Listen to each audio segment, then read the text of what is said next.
कांकेर जिले के कई इलाकों में आदिवासी समाज का आंदोलन लगातार जारी है। जिले के बीहड़ नक्सल प्रभावित इलाका चिलपरस में समाज बीते 1 साल से आंदोलन कर रहा है। आंदोलन को 1 वर्ष पूरा होने पर समाज ने आज काफी संख्या में एकत्र होकर अपनी आवाज बुलंद करते हुए वर्षगांठ मनाया।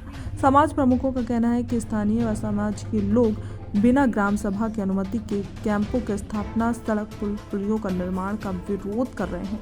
शासन केवल इस इलाके का इस्तेमाल कारपोरेट घरानों को फायदा पहुंचाकर आदिवासियों को उनके हक व अधिकार से वंचित कर प्रकृति को नुकसान पहुंचाना है, जिसका विरोध लगातार जारी रहेगा।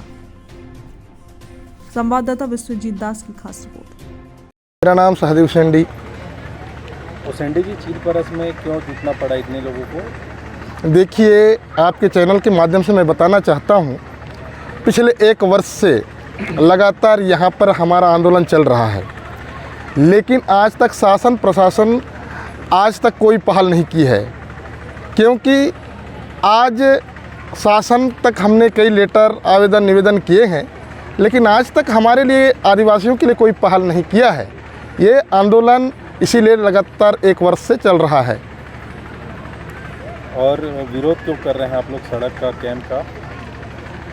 विरोध इसलिए हो रहा है, देखिए 5वीं अनुसूचित क्षेत्र है। 5वीं अनुसूचित क्षेत्र में ग्राम सभा की बिना सहमति के बिना ये रोड है, पुलिया है, कैंप है, बिना पूछे बिठाया जा रहा है और जो भी आदिवासियों का ज़मीन को अतिक्रमण किया जा रहा है, इसलिए उसका विरोध किया जाता है। क्योंकि हमारे ग्राम सभा को कम से कम अनुमति लेना चाहिए, लेके ही आगे काम करना चाहिए। और आप लोगों को क्या कारण लगता है कि मांगे पूरी नहीं हो रही? मैं सबसे पहले आप लोगों का चैनल को धन्यवाद देना चाहूँगी। और जो आज चिलपरस का जो वर्षगांठ के रूप में हम जो आंदोलन मना रहे हैं, वो एक ही कारण है, जो हमें बिना ग्राम सभा के जो प्रस्तावित जो ये रोड है और पुलिया है, उसी को लेकर आज हम यहाँ चिलपरस में आंदोलनरत हैं। और शासन प्रशासन आज तक के हमारी जो मांग है पूरा नहीं किए हैं। हम चाहते हैं कि शासन हमारे जो मांग है उसको पूरा करे और समझौता कर ले। जब तक के हम ग्राम सभा का जो प्रस्ताव नहीं देते हैं, तब तक के कोई भी हमारी 6वीं अनुसूचित क्षेत्र में हो चाहे 5वीं अनुसूचित क्षेत्र में हो, वो प्रस्ताव पारित ना करे। आंदोलन के 1 वर्ष पूरे हो गए हैं, आप लोगों की मांग अभी तक पूरी नहीं हुई है। क्या किन मांगों को लेकर यहाँ जो है आंदोलन चल रहा है और आगे की रणनीति क्या रहेगी? देखिए, बस्तर में निरंतर फर्जी तरीके से बिना ग्राम सभा की अनुमति के बगैर सड़कों का निर्माण करना, सेना कैंपों थानों का निर्माण करना, ये एक प्रकार से जल जंगल ज़मीन की लूट के लिए, कारपोरेटीकरण के लिए सैनिकीकरण करने का जो सरकार की जो रणनीति है, उसके खिलाफ ये आंदोलन है। दूसरी चीज़ यह है कि यहाँ के जो आदिवासी हैं, उनको फर्जी तरीके से मुठभेड़ करके मारना। अभी गोमे में हाल ही में हुआ मुठभेड़, जो आम आदिवासी थे जो राशन खरीदने आए थे, उनको भी मारा गया। तो ये तमाम मुद्दों को लेकर ये आंदोलन निरंतर 1 साल से जारी है। इस तरीके के बस्तर में बहुत सारे आंदोलन चल रहे हैं, उसमें से ये चिलपरस आंदोलन भी है, लेकिन प्रशासन हो, शासन हो, कोई इसमें निष्कर्ष नहीं निकाल रही है, ना आपको कोई जवाब मिल रहा है। आगे की रणनीति क्या रहेगी? हाँ, सरकार तो चाहेगी ऐसी कि एक जगह बंद के रहें और अपना काम करते रहें। ये लोग शुरू से क्या है, पहले भी 15 साल तक रमन सिंह से सरकार, जो बीजेपी की सरकार थी, उस समय सलवाजुडुम चला के प्रयास किए मारने की, आदिवासियों को भगाने का, और 750 गाँवों को खाली भी किए हैं। आज तक सरकार के पास इसके जवाब ही नहीं है।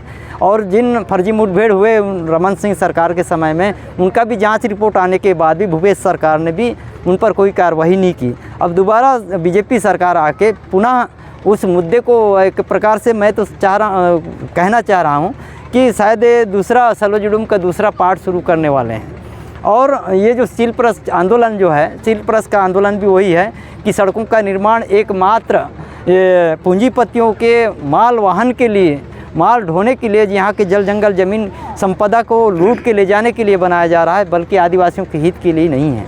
बीएसएफ कैंप का विरोध किया जा रहा है दादा। बीएसएफ या जितने भी जो सुरक्षा बल हैं, वो कह रहे हैं कि हम आदिवासियों को सुरक्षा देने के लिए आए हैं, उनकी सुरक्षा के लिए कैंप खोला जा रहा है। आपको ऐसा लगता है? नहीं, सुरक्षा देते तो गोबे में क्यों मुठभेड़ करते हैं, फर्जी इनकाउंटर करते हैं हमारे आम आदिवासियों को? ये सवाल है सरकार से। हमारी एक सवाल है, अभी मैं मुड़ोनार गया था, मुड़ोनार और ओरछा जगह में जो सड़कों का निर्माण कर रहे हैं उसमें विरोध किए लोग, तो बाद में पता चला कि यहाँ ओरछा में ले जाके कैंप को बिठा दिए, बोले कि नक्सलियों का गढ़ है। तो नक्सलियों का गढ़ है तो यहाँ कैंप बिठाना ज़रूरी है ऐसे करके, और दूसरे दिन देखे कि खदान को चालू कर दिए हैं। तो सारी चीज़ मतलब एक्सपोज हो चुका है सरकार की ये रणनीति। हमको आम आदिवासियों को पता चल चुका है कि ये जितने जो सैनिकीकरण हो रहा है, कैंपों का निर्माण हो रहा है, मिलिटराइजेशन हो रहा है, उसका मतलब सीधा है कि वो पूंजीपतियों को सुरक्षा देने के लिए है। ऐसा लगता है कि आदिवासियों के खात्मे के नाम पे, माओवादियों के खात्मे के नाम पे आदिवासियों को खात्मा किया जा रहा है? नहीं, एकदम बिल्कुल परफेक्ट है ये। माओवादियों के खात्मा के नाम पर आदिवासियों की खात्मा बिल्कुल ज़रूरी है। ये कर दिए हैं लोग, शासन प्रशासन के लोग, क्योंकि ये जो फंडिंग जो है इनका, चुनाव के समय जो फंडिंग आती है पूरा पूंजीपतियों से लेके, तो उनको जब सत्ता में बैठने के बाद इनको देना मजबूरी बन जाती है। तो आदिवासियों को मारे बगैर, क्योंकि यहाँ ये कंटेनमेंट जो एरिया है, ये आदिवासियों के लिए सुरक्षित एरिया है, जो संविधान में ये प्रावधान है 5वीं अनुसूची में। तो पहले आदिवासी को भगाओ तब वो एरिया खाली होगा। रमन सिंह ने 750 गाँव पहले ही खाली कर चुके हैं। अभी पुनः बस्तर में ये खाली होने की कोई देरी नहीं है, क्योंकि दिन ब दिन कैंपों का निर्माण कर रहे हैं, बढ़ा रहे हैं, बोल रहे हैं कि हम माओवाद ख़त्म कर रहे हैं। तो इसका मतलब सीधी सी बात है कि सरकार अभी तक माओवाद से हार चुकी है और सेना कैंपों का निर्माण कर रहा है। मतलब साफ जाहिर है कि आज तक सुरक्षा के मामले में सरकार हार चुकी है। पैरामिलिट्री दुनियादारी लाने के बावजूद भी कैंपों का निर्माण कर रहा है। मतलब साफ जाहिर है कि सरकार आदिवासियों की रक्षा के लिए नहीं, बल्कि पूंजीपतियों को यहाँ के खदान और जल जंगल ज़मीन को सौंपने की साजिश कर रही है।